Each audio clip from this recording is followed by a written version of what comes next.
Good evening. This is the CBS Evening News. Dan Rather reporting.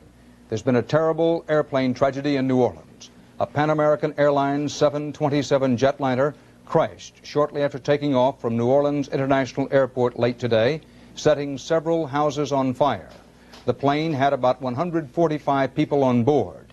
It is said 136 passengers plus crew. State police say 22 people are known dead. An airport spokesman said Pan American Flight 759 crashed 12 to 15 blocks east of the New Orleans airport. A fire department spokeswoman said the debris covers a 4 to 6 block area. She said, quote, "We can see it from the windows. We can hear explosions." The Pan Am flight originated in Miami with a stop at New Orleans en route to Las Vegas and San Diego. Reuters news service quoted reports from the scene saying the plane apparently was hit by lightning. Larry Pierce of WWL Radio has more.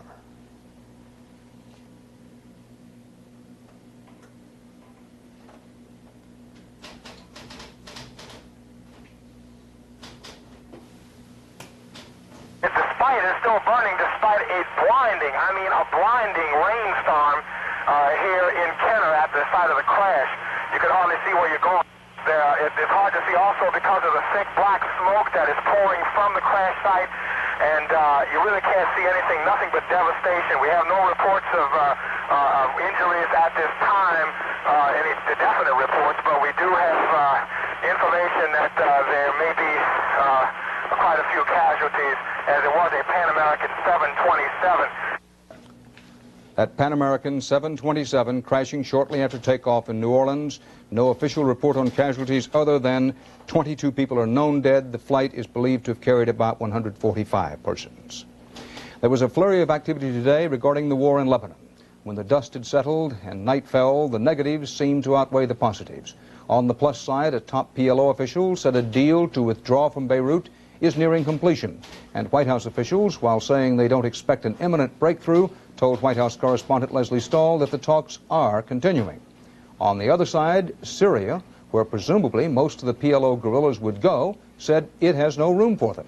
And the PLO said that it has suspended talks with Lebanese go-betweens. It charges that U.S. envoy Philip Habib has reneged on earlier understandings. And in a late development, the PLO said tonight that it won't even consider an evacuation until a United Nations peacekeeping force arrives on the scene. In and around Beirut, the shells were falling as heavily as ever. Our first report is from Ike Pappas. The day was marked by heavy artillery and rocket exchanges between PLO and Israeli forces at several points in the Beirut area. The new battling began in the morning southeast of the city, with the Israelis answering PLO sniper fire with heavy artillery blows. The fighting became quite heavy by late afternoon, with Israeli gunboats offshore joining in to pound PLO positions. Several shells reportedly fell into residential areas. There were no immediate reports of civilian or PLO casualties. The Israelis said 7 of their soldiers were wounded. As the shelling continued, so did the talks to seek a negotiated withdrawal of the PLO from West Beirut. However, several key questions are said to remain. Among them, how and when will neutral forces take over PLO positions in West Beirut? The PLO wants a peacekeeping force, which would include U.S. Marines, to come ashore first, then the guerrillas would pull out. But Israel insists the PLO leave first. Should the PLO be permitted a presence in Lebanon after the withdrawal? The PLO wants to leave a political office in West Beirut, plus a token force of guerrillas attached to the Lebanese army. The Israelis say absolutely not. Is a ship evacuation necessary? A new plan emerged today, which would permit the PLO to go to Syria in buses by way of the Beirut to Damascus highway, a trip of 30 miles. But Israel has rejected a previous similar suggestion, and Syria tonight said the PLO is not welcome to settle there. Ike Pappas, CBS News, with Israeli forces outside Beirut. Along West Beirut's frontier today, the PLO was broadcasting a message of defiance. Our business is to fight. We will never give up. Never. Not everyone here is so confident. A clothing store owner in a Palestinian neighborhood was leaving today for a summer trip he makes every year. This year, he's taking his property with him. To the mountain. Why? Because fighting is finished in the mountain. Here in Beirut, no finished. An evacuation of sorts is already underway, but its scale is insignificant. There is still some shelling nearly every day in the Palestinian settlements of West Beirut, but many of the people have moved out. Most haven't left the city, they've simply huddled closer to its center. Some because their homes are destroyed, others because they feel it's safer here. PLO fighters have moved to the center too, installing guns and storing ammunition, though they won't let that be photographed. People now are waiting. Even the PLO's chief spokesman is unsure what's next, but the closest he'd come to a public stand today was in a complaint about no progress in the negotiations. A stagnation at the moment. The Israelis have refused the proposals given by Habib, and the Israelis are still insisting that the PLO be totally liquidated. A lot of people here have been living too close together for too long, and the strain is showing. Day and night since about 1 month now. They have been here in this place. And because most people have guns, simple arguments often get violent. It happened during a neighborhood squabble yesterday outside a downtown hotel. This dispute ended ambiguously, the fighters just drifting apart. Richard Roth, CBS News, West Beirut. Rashad Ashawa is a Palestinian institution. He's widely regarded as one of the most moderate and influential Palestinian leaders in the Israeli-occupied lands. Until today, Ashawa was mayor of Gaza, by far the largest Palestinian city in these lands. Today, Israel fired him for leading a partial strike against Israeli rule. Another Palestinian mayor said Shawa's firing is a warning that unless Palestinian leaders collaborate with Israel, and we quote, the sword of Damocles is on their head to chop it off. The U.S. said that it deeply regrets Shawa's dismissal. The U.S. government said that he is a legitimate representative of his Palestinian constituents.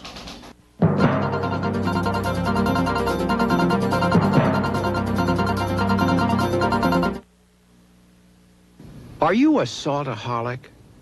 Do you think most everything needs salt?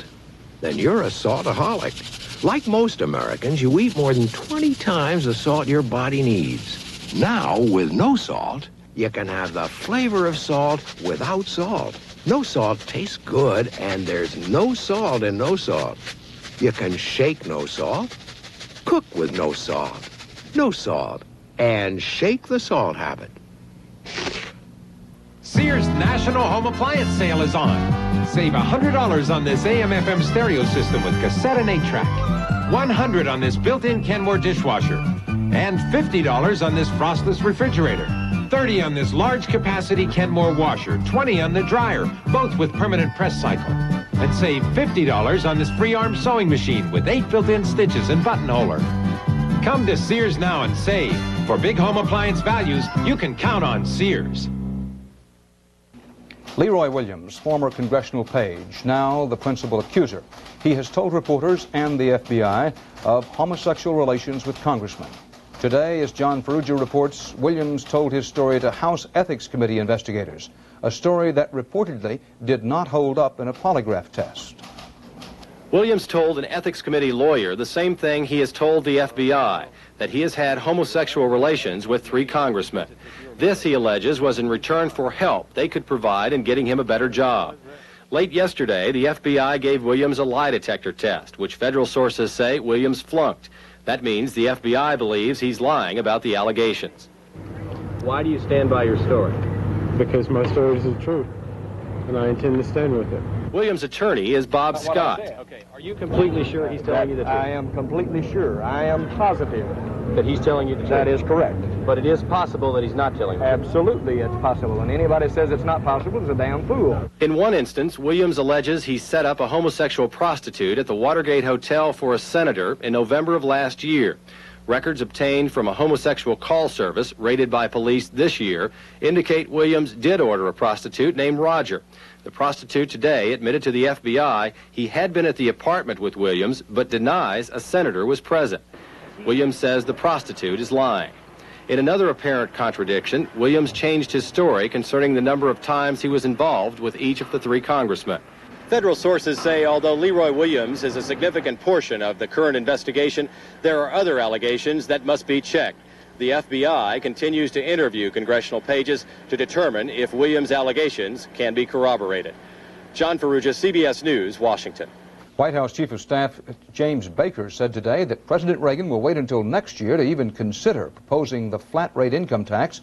That's the idea, to scrap the current 1040 and all its subparagraphs with a much simpler system, the same tax rate for all Americans with few, if any, deductions. The reason Mr. Reagan will wait to make a decision to avoid switching economic signals before the November election.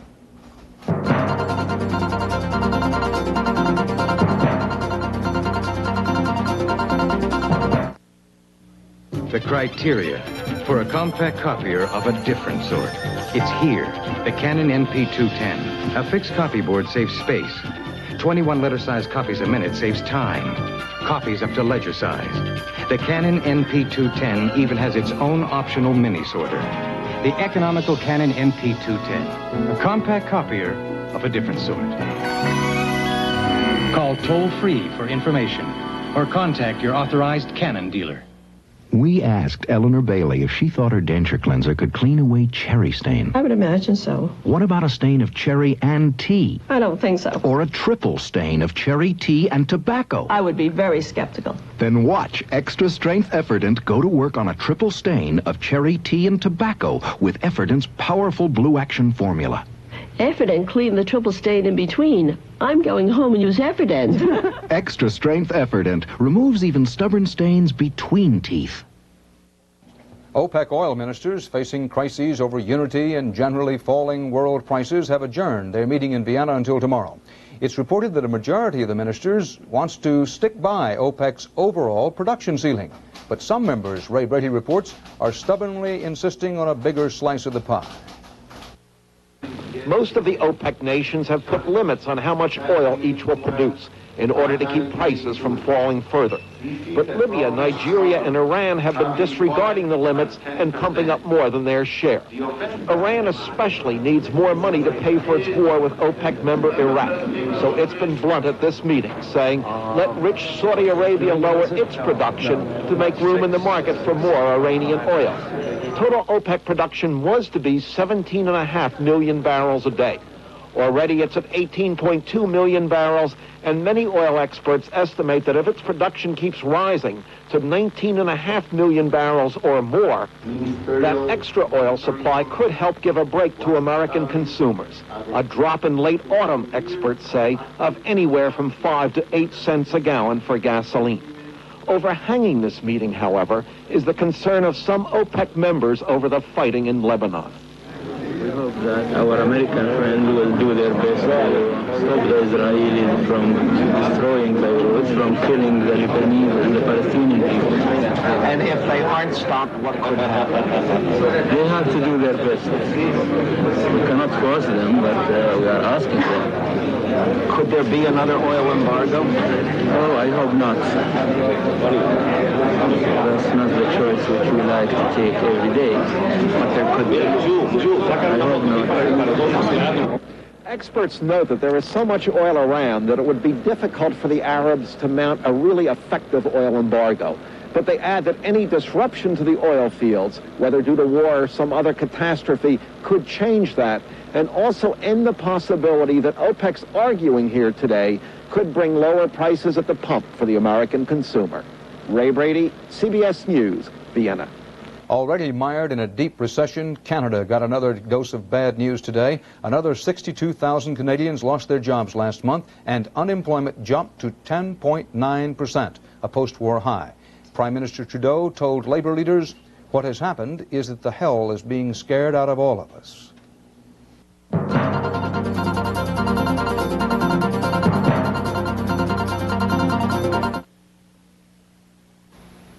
Another Another gray hair, Mrs. J? Oh, the gray doesn't bother me. But constipation does?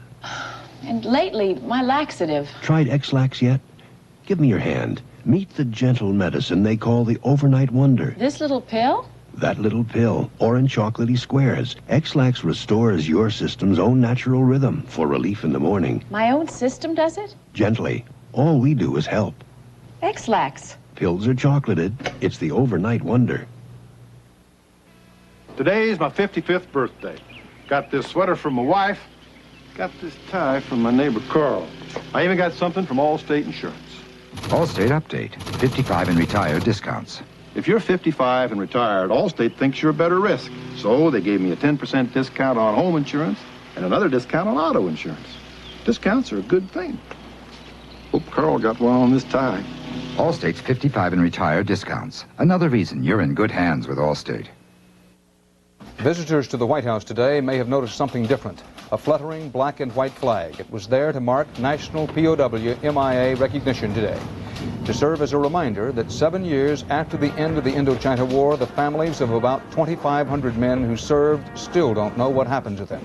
About 500 friends and relatives of the missing marked the day at the Pentagon. The ceremony flag flew there as well, as did a ceremony contingent of American jets. The friends and relatives also heard Defense Secretary Weinberger say the U.S. still demands that Hanoi account for the MIAs. The Energy Department today confirmed that it secretly approved the export of special laser beam technology to West Germany and France, the kind of laser beam used in research to try to produce high-grade, low-cost materials for nuclear weapons. Those exports are likely to upset a lot of members of Congress. Some oppose this sort of laser research in this country, let alone helping another nation. Others oppose giving the laser to any potential research competitor. Well, Steve Young's in dear old Boston, the home of the cod and the bean, and now the first major American city to zone those darned machines. The way officials tell it, Boston has become the victim of an electronic blight. With fewer than 600,000 people, the city has 4,000 to 5,000 video games, not just in arcades, but also in drugstores, pizza parlors, supermarkets. In some sections of the city, we have a machine or two machines and sometimes three machines in virtually every single corner store in a neighborhood. City officials today announced that video games no longer will be licensed in residential areas, only in commercial and industrial neighborhoods. Officials say they are responding to complaints from parents that children have skipped school or stolen money to play the games and made a nuisance of themselves. Senior citizens have rights. They have rights to go into the laundromat and wash their laundry in peace. They don't have to go by 2 or 3 machines or kids congregating and passing fast remarks as they walk in and terrorizing them in some instances as they go in. Under the new regulations, licenses for about half the video games already in Boston are unlikely to be renewed, including those in the basement of the South Boston Martial Arts Academy. The reason we requested to have video games is so we could bring in extra money so we could allow those kids that are out in our neighborhoods that can't afford to come. When they don't have something to do, when they're walking the streets, that's when problems are created, not because of machines. The lack of machines causes problems. You're always talking about this demeaning, making kids' minds like vegetables. Talk about them out on the streets smoking pot. One MIT study of more than 800 video game players found no basis in fact for an underlying fear expressed by parents during public hearings that video games lead to violence. Though a conclusive study has yet to be conducted, Boston went ahead with its restrictive rules. The industry plans to fight City Hall in court. There have been skirmishes before as smaller communities acted, but now a full-scale battle has been joined between the video game industry and its opponents. Steve Young, CBS News, Boston. It's not unusual for a commentator to have something to say, but in his commentary tonight, Bill Moyers talks about something he wishes he could hear, something he believes the class of '82 ought to hear. Our youngest son graduated from high school the other day, prompting me to think about what I would like to hear at my commencement if I were doing it all over again in 1982 instead of 1952. This time I would like for someone to tell me the truth, to admit the world's a hard place and life's a tough act, that along the way we experience separation, loss, and tragedy while meeting a goodly number of fools, knaves, and clowns. I would like to be told at 18 that while life includes a lot of luck, life is more than luck. It's sacrifice, study, and work, and appointments kept, and trains not missed. But I would like to be told that there is honor in the world, and people who care, and laughter, and moments of beauty and magic to counterpoise the pain. I would like to be told that it's okay to love your country, right or wrong, but that it's not right to be silent when your country is wrong, that we're all expected to read critically, think independently, and engage good-naturedly in the controversies of our time, that the temper and integrity with which the political fight is waged can be more important for the health of America than any single policy. I would like to be urged not to give up on the American experience, to remember that the same culture which produced Jonestown and My Lai, Watergate and the Ku Klux Klan also brought forth the Marshall Plan, Archibald MacLeish, and Martin Luther King. Because I live in a privileged place, I'd like to be told that the world is something else, that if the more than 4 billion people who live on this planet were a town of 1,000, only 60 would be Americans, some 400 would live under a form of tyranny, and 800 or more would be of another color than white. Then I would not be surprised one day to discover the earth is a high-risk neighborhood, that I belong to a minority and cannot take democracy for granted, or forget my obligation to justice, which is to this tangled thicket of human relations as a compass to navigators on the midnight sea. Finally, I would like to be told of the poet's conviction that a shining point exists where all lines intersect, and that the reward is not in finding it, but searching for it. Knowing such things, I might not go forth and make fewer mistakes, but I might learn from them much sooner. The world record for the women's mile fell tonight in Paris to American runner Mary Decker-Tabb. Her time was just over 4 minutes 18 seconds, breaking the record by nearly 3 seconds. In one of his more famous musical creations, John Cage instructs the pianist simply to sit with folded hands at the piano for 4 minutes and 33 seconds, doing nothing. Then the pianist rises and takes his bow. Never mind, a standard reference says Cage has had a greater impact on world music than any other American composer of the 20th century. Cage pioneered in the development of electronic music, in the mixing of music with theater and other art forms, in facing problems still puzzling composers of experimental music. Then how do you honor this man who's been called the avant-garde granddaddy of us all? Charles Osgood watched as Chicago tried. All the sounds of the earth are like music, Oscar Hammerstein once wrote in the lyric of a song. To John Cage, the legendary ultra-modern composer, all the sounds of the earth are more than like music, they are music.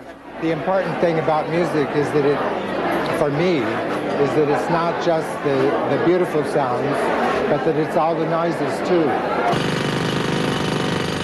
How fitting then that a man who thinks noise is music should be honored by a noisy city. The city of Chicago this week paid homage to Cage, who has been writing noisy music for longer than anybody. They gave him a birthday party, though he doesn't really turn 70 until September. And they laid on a little noise for him in the form of a toot and blink concert on the Chicago waterfront. The boats were the instruments, 17 boats tooting with their horns and blinking with their lights. Another so-called new music composer, Charles Morrow, thought it up. The toots themselves are long and short toots, and I've told all the boaters to imagine themselves to be sort of a group of frogs. And as far as the blinks go, I said to them that they should really think in terms of fireflies. Ready to toot and blink anytime you are. This is not just random, this blinking and tooting. There's a score for it. Boat 1 toot, boat 2 toot, boat 3 toot, boat 4 toot. Then the next line is boat 1 blink, boat 2 blink, boat 3 blink. And there it is. Boats 1, 3, 5, and 7. Give us one long toot, please. WFMT, a Chicago classical music station, served as the link between the shore and the boats, announcers instructing the boat captains as to when they should toot and when they should blink. At the climax of the piece, there was a sort of jam session, a tutti fortissimo, so to speak. And now, will everyone please toot and blink at will? Charlie Morrow found the toots sweet. Had a kind of a wonderful, energetic spirit to it. I couldn't have hoped for a better performance. Whereas the old master of noise, John Cage, liked the blinks better. For my taste, the boats should be a little more restrained. Should toot a little less. Who would have thought? Charles Osgood, CBS News, Chicago.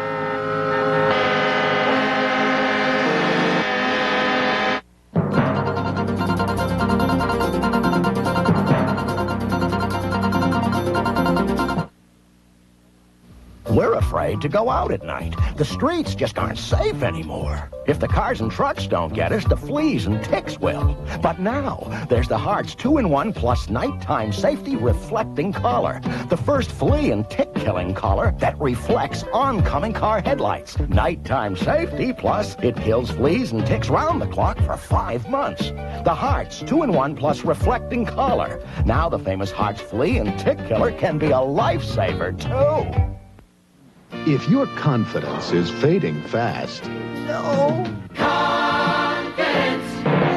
We install it at Sears. Now, Confidence is on sale. Save $15 on America's best-selling replacement battery. The Die Hard is only $54.99 with trade-in. And save 25% on your choice of Sears SuperGuard radial or belted tires. At Sears Tire and Auto Center, we give you more than a good deal. We install Confidence. You can count on Sears. Paladin presents Martha Ray, comedienne, denture wearer. Getting that big laugh takes something extra. And getting my denture sparkling clean takes something extra. Extra strength Paladin Green. Watch, tough lab stains. Now, extra strength Paladin. It's fantastic. Gets tough stains clean, even in between. So take it from a big mouth. Extra strength Paladin Green gets tough stains clean. Updating our lead story and to bring you up to date on the crash of that Pan American Flight 759 shortly after takeoff from New Orleans International Airport late today. State police say there are 22 known dead. Pan Am said there were 136 passengers aboard, meaning that the total aboard the plane was about 136 passengers plus crew. The plane took off in a hard rain. One report said that it was hit by lightning. Eyewitnesses spoke of smoke, flames, and explosions in the residential area of Kenner, Louisiana, a community of about 75,000 where the plane crashed. Police reportedly cordoned off a 20-block area, and some residents were evacuated by bus. Pan Am Flight 759 originated in Miami, stopping in New Orleans en route to Las Vegas and San Diego. Today's is the third major crash of a U.S. airliner this year. An Air Florida jet crashed January 13th, taking off from Washington National Airport, killing 78. 10 days later, a World Airways jet skidded off the runway into a bay adjoining Boston's Logan International Airport. 2 people were drowned during evacuation of that plane. 22 known dead so far in today's crash of the Pan American plane just outside New Orleans. And that's the CBS Evening News for this Friday. Bob Schieffer will be here tomorrow. Dan Rather reporting from New York. Good night.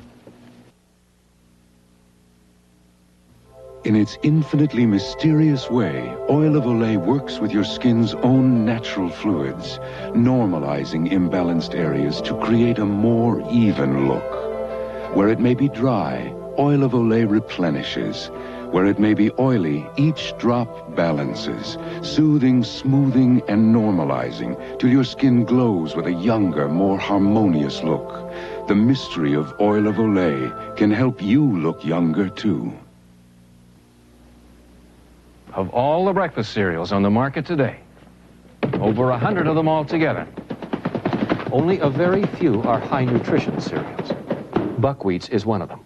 And among the high nutrition cereals, only Buckwheats has a great touch of honey taste. Mmm, nice touch. So, for high nutrition and great taste, try Buckwheats, the only high nutrition cereal with a touch of honey taste.